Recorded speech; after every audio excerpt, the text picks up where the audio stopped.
Bonjour et bienvenue dans votre magazine ici sur Radio Cactus 92.2 FM. Avec moi aujourd'hui, mais après je vais vous expliquer un petit truc. Moi je suis avec Yanis Malo. Bonjour Yanis. Bonjour. Donc là on n'est pas dans les studios de Radio Cactus, on est dans les studios de qui là? On est dans les studios de Odile. Voilà, donc on est à Monceau-les-Mines et dans le studio de Odile. Et moi je suis venue pour rencontrer cet jeune homme. Je peux vous appeler un jeune homme. Oui. Qui est écrivain. À mes heures perdues. Ah bah oui, mais bon, perdu, là... Enfin, pas tellement perdu, hein, c'est... Oui, bah, en fait, Yanaki, le poète inconnu. C'est ça. C'est ça. Donc, c'est ton nom de plume, Yanaki? C'est un pseudo que j'ai pris sur les réseaux sociaux il y a déjà 1 an et demi, 2 ans. Mm-hmm. Et oui, c'est, on va dire... un peu, comme il y a eu Gainsbourg et Gainsbar, il y a Yanis et Yanarki. Ah bah très bien. Donc c'est un petit jeu de mots peut-être. Oui, Yann, bah c'est la première partie de mon prénom. Yanis c'est Anarchy, qui signifie anarchie en anglais. Ah, très voilà. Bien, très bien. Ça donne le ton pour certains passages du livre. Oui, voilà. Donc c'est la poésie, hein. Oui. Donc les thèmes. Qu'est-ce que tu aimes bien présenter en thème dans tes écrits? Alors il y a plusieurs thèmes. Donc un thème par chapitre. Premier chapitre, ça s'intitule des histoires et des portraits. Mm-hmm. C'est pas vraiment des thèmes. On va dire c'est des petites histoires en vrac, des petits poèmes en vrac. Ouais. Ensuite, on part un peu plus sur au fur et à mesure qu'on avance dans le recueil, on va sur du personnel. Ok, donc personnel, des histoires qui sont vraiment qui vous touchent au cœur. Des sentiments que j'ai pu avoir, que j'ai encore. Au niveau, il y a tout un chapitre sur l'amour, il y a tout un chapitre sur le mal-être. Mm-hmm. Il y a 2 chapitres. Il y a un chapitre sur mon côté rêveur utopiste, il y a un chapitre sur mon côté engagé et même enragé, je dirais. Mm-hmm. Et oui, il y a plusieurs chapitres, plusieurs thèmes. Ouais, et donc ça t'a pris combien de temps à créer tout ça? Alors celui-là, il est composé donc d'une 30aine de textes déjà parus, plus 80 inédites, et il sort aux éditions Baudelaire. Mais avant ça, j'ai sorti 11 recueils en auto-édition, mm-hmm. C'est-à-dire tout seul. Et pour faire ce livre avec les éditions Baudelaire, j'ai fini d'écrire ce recueil. Le dernier texte a été écrit le 28 décembre 2019. Mm-hmm. Et après, j'ai travaillé le manuscrit, on va dire. J'ai mis de l'ordre. J'ai fait corriger par 2 amies, dont une qui est instite et une qui est traductrice. Mm-hmm. Et ensuite, j'ai envoyé le manuscrit à 10 maisons d'édition. Et c'est les éditions Baudelaire qui m'ont fait la meilleure offre, enfin, que j'ai quand même un peu négocié, mais... Bah, très bien. Donc, c'est bien beau de savoir que, oui, nos écrivains locaux, ils peuvent être publiés sur Baudelaire, quand même. C'est pas un petit... Ouais. Après, c'est une maison d'édition qui est basée, le siège principal est basé à Lyon, ouais. Mais c'est proche, quoi.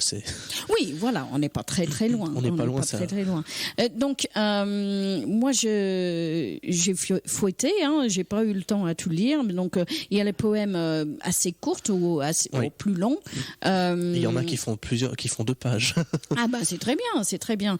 Et donc, comment tu trouves l'inspiration pour tes textes? Est-ce que c'est quelque chose qui, voilà, tu prends ton cahier, tu commences à écrire et ça sort tout seul, ou est-ce que c'est quelque chose de travaillé? Il y a un peu des deux. Des fois, je vais pas réfléchir plus que ça.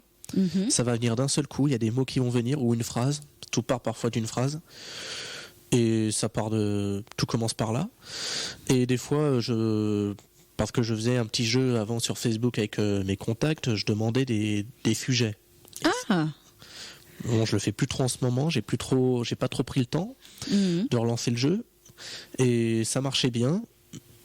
Bon, c'est souvent les mêmes sujets qui reviennent, mais j'arrive toujours à en trouver un qui se démarque. Le plus loufoque, des fois le plus loufoque, hein, mais je peux vraiment pas trop. Il y a des textes que j'ai écrits durant l'adolescence sur des périodes de mal-être. Il y en a que j'ai écrits sur des périodes un peu plus engagées. C'est à la fois une thérapie, un exutoire et un témoignage, en fait. Mes textes sont le récit, les témoignages, mon témoignage personnel sur la vie. sur la société dans laquelle on évolue. Et ça va devenir votre profession, j'ai l'impression. Dans l'idéal. Bah oui. Dans l'idéal. Après il faut en vendre, c'est ça. L'industrie du livre est une industrie et un marché très, très dur de se faire une place. Surtout avec la poésie. La poésie, c'est pas que c'est pas vendeur, mais ça attire pas forcément le grand public. Mais les éditions Baudelaire je pense pas qu'on m'aurait fait signer un contrat pour faire un livre s'il n'était pas vendable. Donc, on trouvera bien quelques bobos, quelques étudiants en lettres pour... Ouais. Donc, est-ce qu'on va te trouver sur, je sais pas, une petite tournée de signatures, de dédicaces? Alors, je suis actuellement en négociation avec deux structures, entre guillemets, ici à Mont-Soleil-Mines. L'une d'entre elles s'intitule La Bouquinerie. Elle se situe au Bois du Verne, dans le quartier du Bois du Verne.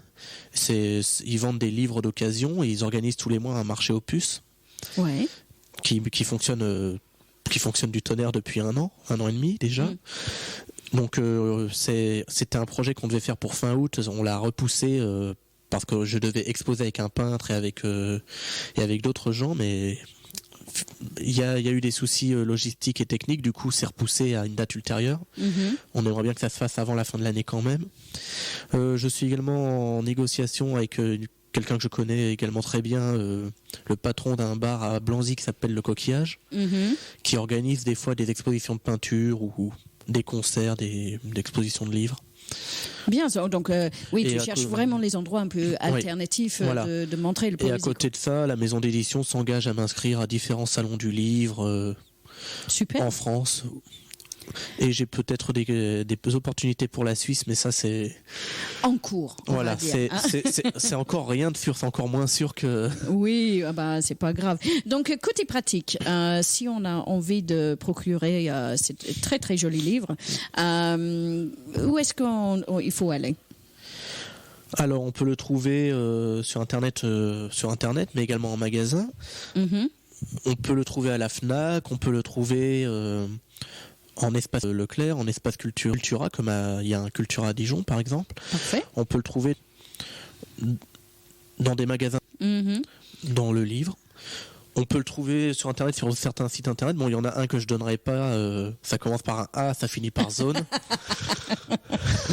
Je fais pas trop la... On va laisser les gens utiliser leur imagination. Donc, c'est très simple. Vous faites une recherche sur l'auteur Yanis Malot, M-A-L-O-T. Yanaki, le poète inconnu. Aux éditions Baudelaire. Et on peut trouver mes anciens recueils sur un site qui s'appelle thebookedition.com. Donc, avant que je te laisse partir, le fait que le bouquin est là, l'auteur est là, est-ce que je peux te demander de réciter un de tes poèmes? Avec grand plaisir. Bon, je dis, allez-y. Et voilà, on va finir sur ça. Voilà, celui-ci s'intitule L'anarchiste.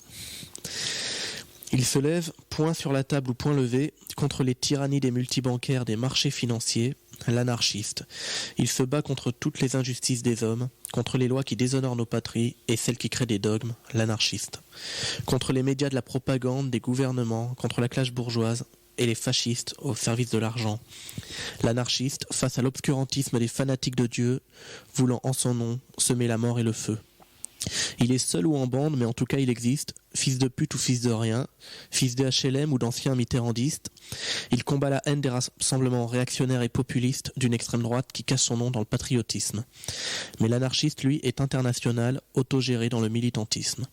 Que ce soit Nestor et sa Makhnovtchina, que ce soit Fidel et Guevara, que ce soit Marx et Lénine, qu'il soit ou non rouge cœur de vigne, il traversera toutes les routes de l'utopie, il bousculera et renversera tous les ordres établis, de la monarchie à la démocratie, il conchit toutes les tyrannies, l'anarchiste. Il ne se met à genoux que pour ramasser les fleurs de la liberté, crachant sur la bien-pensance au peuple dans l'ignorance. L'anarchiste, il n'est pas pauvre, il n'est pas riche, il est jeune ou vieux, avec ou sans caniche. Tous en nous avons le sentiment d'injustice, tous en nous avons une part d'anarchisme. Et avec l'amour de l'anarchisme, avec le rêve, l'utopie, dressons-nous debout en anarchiste. Sans tambour et sans guitare, réveillons le cœur anard, cramons la financière au cœur noir. Battons les drapeaux de l'espoir, les drapeaux des anarchistes. Sous une lune rouge sang viendra le changement, sous un soleil d'été vivra la liberté et nos âmes d'anarchistes. Super. Vraiment très très bien. Je vais juste finir en disant que Madame Monsieur Yanis Malo, il est un jeune écrivain, 24 ans. Voilà. Donc moi je vous dis, s'il vous plaît, soutenir cet auteur, Yanis Malo, avec son tout nouveau livre Yanaki, le poète inconnu. Ils peuvent également s'abonner à la page Facebook Yanarki Poète Inconnu, s'ils ont Facebook. Super, mais c'est très bien. Voilà. Bon, Yanis, sur ça, merci beaucoup. Merci à vous. Et à très bientôt. À très très vite, oui, j'espère. Au revoir. Au revoir.